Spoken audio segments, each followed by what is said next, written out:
Goeiedag liewe kyker, baie welkom by hierdie week se Bybelstudie geleentheid. Ons is besig met Kolossense en vandag kyk ons na Kolossense 3 van vers 1 tot en met vers 4. Dis 'n baie kort gedeeltetjie, maar intens. Dis 'n baie besonderse gedeelte wat Paulus hier geskryf het vir ons. En verlede week het ons nou stil gestaan en gekyk na die hele gedeelte daarvan 2 vers 16 af en hoe hy sê, maar jy moet nie toelaat dat hierdie groepe jou beïnvloed nie. Christus moet sentraal bly, want hierdie Joodse komponent probeer nog steeds van hulle ou tradisies inbring, en dan die gnostici wat eintlik sê, dit gaan baie oor hulle self, en engele aanbidding en al die goed wat hulle ervaar het. So Christus staan nie sentraal nie. En wat Paulus sê, maar Christus moet eintlik sentraal staan. Dis die belangrikste waaroor dit gaan, want in hierdie hele Kolossense brief probeer hy Christus oplig en hy probeer weer vir hulle wys hoe belangrik Christus is. Nou, voordat ons verder gaan en kyk na vandag se gedeelte, kom ons sluit die oë en dan bid ons eers saam. Vader, baie dankie vir vandag. Baie dankie vir Kolossense en die woord en Christus, dat ons weer daarop attent gemaak word om U sentraal te maak in ons lewe, om ons oë gerig te hou op U. En daarom bid ons vandag dat U ons sal help, dat ons ook U woord sal opneem en dat eintlik soos 'n spons sal indrink, sodat ons dit kan gaan uitleef in hierdie wêreld. Baie dankie vir U troue liefde, dankie vir U genade, dankie dat U inspraak altyd daar is in ons lewens. Ons loof en prys U daarvoor. In die naam van Jesus bid ons dit. Amen. Die teks gaan op jou skerm verskyn, die 83 vertaling. Kom ons kyk na hierdie gedeelte. Hy sê vir hulle, hy praat nou weer oor Christus. Hy sê, aangesien julle saam met Christus uit die dood uit opgewek is, moet julle strewe na die dinge daarbo waar Christus is, waar hy aan die regterhand van God sit. So hy begin hier en hy praat heeltyd oor Christus. Hy sê vir hulle, julle identiteit as gelowiges is eintlik reeds in Christus gevestig, want die ou lewe wat jy afgesterf het en die nuwe lewe wat jy ontvang het, is as gevolg van Christus. Want hy sê, julle is saam met Christus uit die dood uit opgewek. So hierdie nuwe lewe wat jy gekry het, is saam met Christus. Ons weet mos die hele beginsel van wedergeboorte is om vanuit God gebore te word. So wat is nou hier binne in jou? Dis eintlik die goddelike eienskappe wat jou kind van God maak, is hier binne in jou. En hy sê vir hulle, vir hierdie gelowiges, onthou dit. Jy is saam met Christus uit die dood uit opgewek. Dis jou verbondenheid daaraan, soos wat ons so 2 weke terug stilgestaan het daar by Kolossense 1, van daar by vers 10 rond, wanneer hy praat oor die verbondenheidsbeginsel. En hier sê hy vir jou, in Christus se dood is jy eintlik soort van verbonde aan hom, ne? Maar jy is opgewek uit die dood. Jy het daai nuwe lewe gekry, soos wat Johannes skryf daar in Johannes 1, wanneer hy skryf, dat in Christus is daar lewe, en hy is die lig vir die wêreld, so hy bring lewe. Goed, en hy sê dan vir hulle, maar omdat julle saam uit die dood uit opgewek is as gelowiges, moet julle strewe na die dinge daarbo waar Christus is. So hy sê, jy moet jou fokus so 'n bietjie verander in die lewe. Jy moet strewe na die dinge daarbo waar Christus is, na die hemelse, om anders te lewe. Want onthou, hy het nou jou lewe kom verander, hy het jou nou nuut gemaak, met bepaalde goddelike eienskappe, hy het jou gees binne in jou kom vernuwe, en nou is jy in staat daartoe om anders te lewe as wat jy voorheen geleef het, want jy is nou onder invloed van die Heilige Gees wat jy leef, en dis hoekom hy sê, jy moet strewe daarna, dit moet jou nuwe fokus wees, daar moet energie van jou daarin gaan, na die dinge daarbo waar Christus is, na die hemelse dinge, na die goddelike dinge. Dit moet 'n realiteit word in jou lewe. So wat sê hy eintlik vir jou?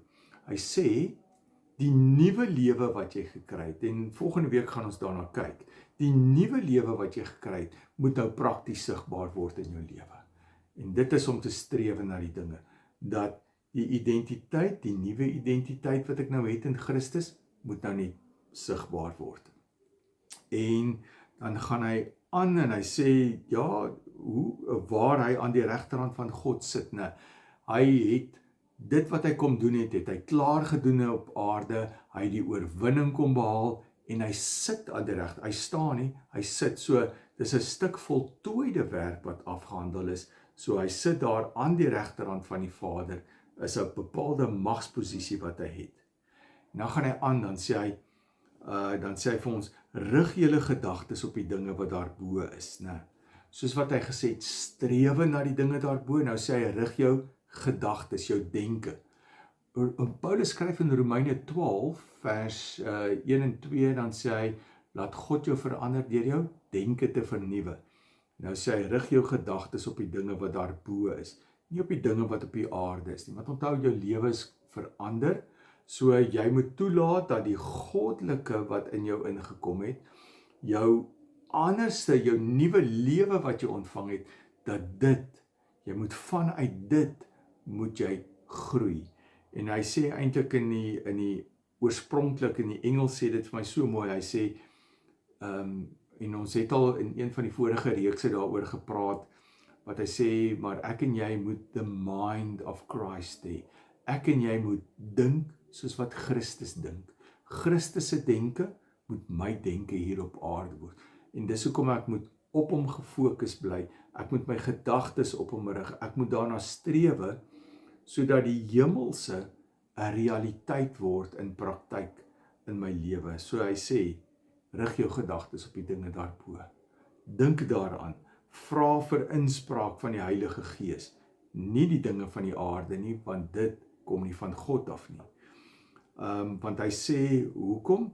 Want julle het gesterwe, sê hy in vers 3, en julle lewe, en as hy praat van lewe, dan praat hy van die Zoe lewe, dis die nuwe lewe, dis die lewe wat jy ontvang het, toe jy wedergebore is, hy sê hierdie nuwe lewe, is saam met Christus verborge in God. So, 'n baie kosbaar, hy hou dit vas, hierdie nuwe lewe, daar's 'n verborgenheid daaraan, en jy groei vanuit hierdie nuwe lewe uit. Dis soos 'n plantjie wat groei uit die saadjie uit, né? Daai saad het bepaalde hoeveelheid kos, en hy groei daaruit, en daai eerste ontwikkeling van daaruit plaas. My en jou ontwikkeling vanuit Christus plaas. Van Christus se verbondenheid aan God, moet ons groei, strewe na die dinge daarbo. Goed, en dan sê hy vers 4, wanneer Christus wat julle lewe is, by sy wederkoms verskyn, want ons weet hy kom weer, sal julle ook saam met hom verskyn, en in sy heerlikheid deel. So hy gaan regtig, wanneer daardie wederkoms kom, is dit nie 'n dag waarvoor ek en jy hoef te vrees van oordeel nie, want ons is in Christus, ons is verbonde aan hom, so wanneer God weer eens na ons kyk, is dit deur Christus, en hy sê, dit gaan eintlik 'n wonderlike dag wees vir jou, want dan is jy by Christus, in die hemelse troonsaal, en hy sê, dan sal ons ook in daardie heerlikheid deel. En as jy iets van daai heerlikheid wil lees, dan kan jy gaan lees in Openbaring 4, hoe lyk daai heerlikheid in die hemelse troonsaal, en wat 'n fantastiese voorreg gaan dit nie wees nie. Maar hy sê vir ons hier, omdat jy wedergebore is, omdat ek en jy die nuwe lewe gekry het, moet daar 'n verandering wees. Hy sê in die eerste instansie, strewe na die dinge wat daarbo is, so dit moet my passie wees, dit moet my ingesteldheid wees. Hy sê, rig jou gedagtes daarop. Dit wil sê, ek moet probeer dat Christus se denke my denke word, want as dit my denke word, dan bepaal dit my gedrag hier op aarde, dan begin ek anders te lewe, en dis die tweede ding, wat hy vir ons sê, en hy sê, onthou nou net, hierdie nuwe lewe wat jy gekry het, is saam met Christus verborge in God, en jy leef vanuit hierdie nuwe lewe uit. En dis die uitdaging wat ek en jy het, en ek wil net eers dat ons vandag stil staan by hierdie gedeelte, dat jy dit mooi weer gaan lees, dat jy lees dit 'n paar keer deur, dat dit regtig insink in jou gedagtes, dat jy vir jouself kan sê, ek het die nuwe lewe gekry. Hoe leef ek hierdie nuwe lewe? Ek gaan dit nie uit eie krag uit kan leef nie, maar dis hoekom rig ek my gedagtes na bo. Is my strewe na die dinge van Christus? Is dit so of is dit nie so nie? En dit is nodig dat dit so moet wees, sodat ek anders te kan leef. En dan volgende week gesels ons van 3 van vers 5 af tot einde vers 17, gesels ons oor hierdie ou en nuwe lewe, wat Paulus dan vir die gemeente sê, goed, hierdie verandering het nou plaasgevind in jou lewe, nou moet jy dit prakties leef, want as ek my gedagtes daarop rig, as my strewe na die dinge daarbo is, dan moet dit my gedrag prakties verander. En dan gaan ons nou volgende week kyk na die praktiese uitvloeisel van dit wat hy nou vra.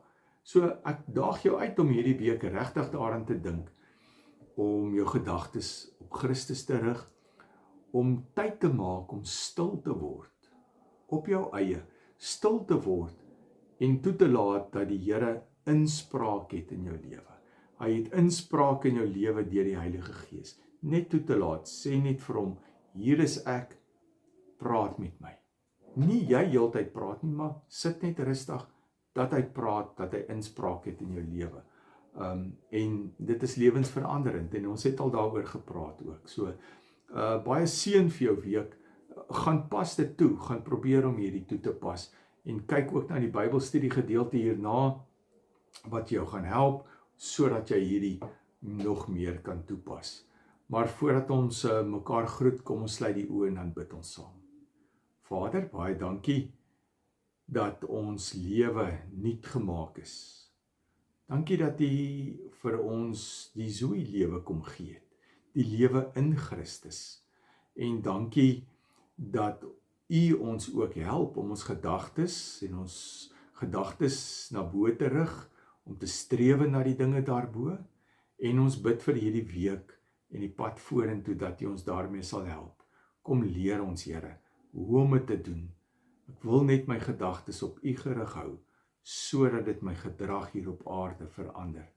Baie dankie vir die nuwe lewe wat ons in U ontvang het, dat ons saam met U, as dit ware uit die dood uit opgewek is. Vader, ons bid dat U ons asseblief sal seën, sodat ons 'n seën vir ander kan wees. In Jesus naam bid ons dit. Amen. My gebed is oudergewoonte dat jy werklik ware geseënde week sal hê, en dat jy dit in afhanklikheid van die Here sal doen, en gaan uit en maak 'n verskil. Groete, as die Here wil, gesels ons volgende week verder.